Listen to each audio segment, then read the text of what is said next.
यौवन की कामना। दृढ़वर्ती राजा विक्रमादित्य ने अपना निश्चय न छोड़ा। वह फिर से महाशमशान में पहुंचे।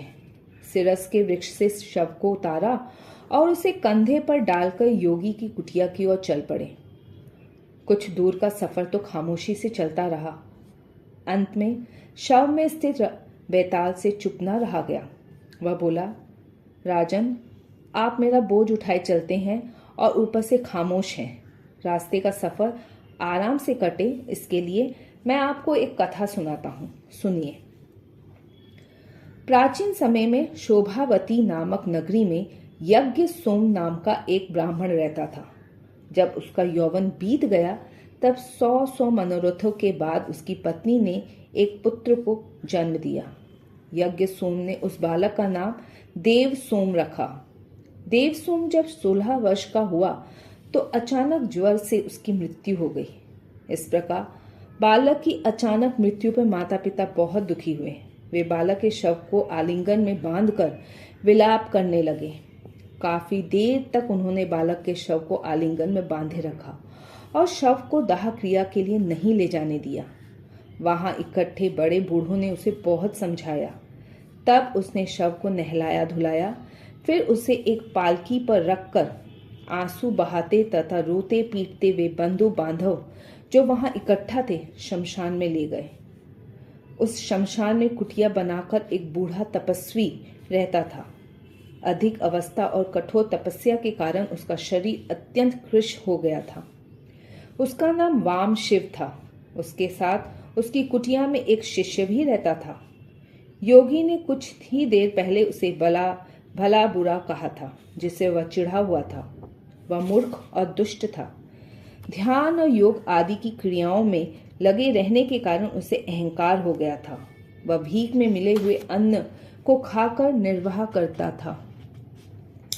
बाहर दूर से आते हुए इन जन कोलाहल को सुनकर योगी ने उससे कहा, बाहर जाके देखाओ कि शमशान में शोरगुल क्यों हो रहा है। गुरु की बात सुनकर वह बोला, मैं नहीं जाऊंगा, आप ही जाइए। मेरी भिक्षा बेला बीती जा रही है। यह सुनकर गुरु बोले, अरे मूर्ख पेटू, तुझे धिक्कार है। आधा दिन बीत जाने पर भी यह तेरी कैसी भिक्षा बेला है।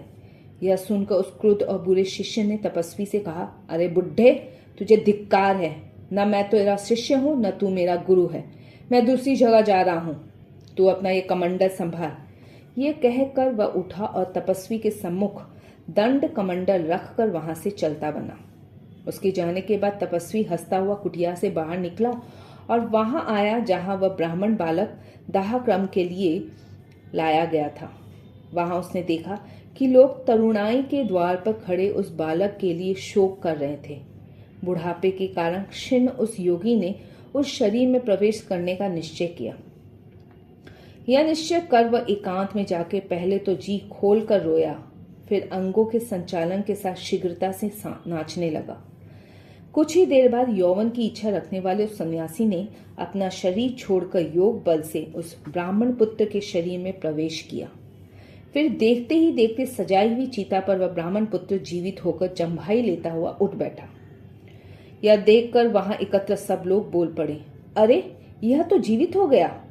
ब्राह्मण पुत्र के शरीर में प्रविष्ट उस तपस्वी ने, जो योगों का स्वामी था और अपनी तमाम व्रतों को छोड़ना नहीं चाहता था, बोला, मरकर जब मैं परलोक गया तो भगवान शिव ने प्रकट होकर मुझे जीवन दान दिया और कहा कि तुम्हें पाशुपत व्रत लेना है।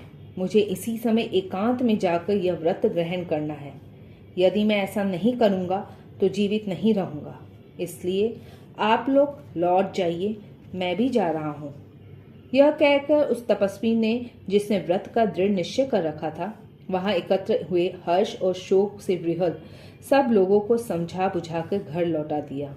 फिर उसने जाकर अपने पूर्व शरीर को एक गड्ढे में डाल दिया और व्रत धारण करके युवा शरीर से अन्यत्र चला गया।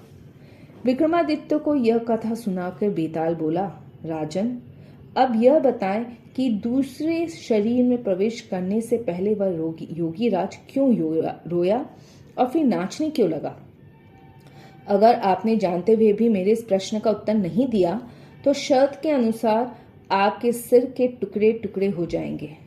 बेताल की बात सुनकर शाप से आशंकित और बुद्धिमानों में श्रेष्ठ राजा विक्रमादित्य ने मौन त्याग दिया और बेताल से कहा, बेताल, इन बातों में तपस्वी का भी अभिप्राय था, वह सुनो। उस वृद्ध सन्यासी ने सोचा कि इस बुढ़े शरीर के साथ बहुत दिनों से मैं सिद्धियों का साधन करता रहा हूँ।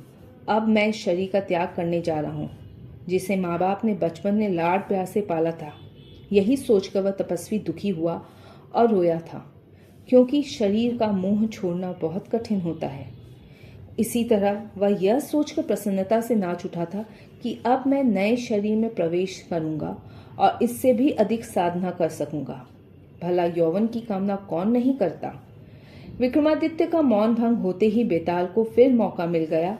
वह फिर शव सहित अदृश्य होकर शमशान के उसी सिरस के वृक्ष पर जाकर लटक गया।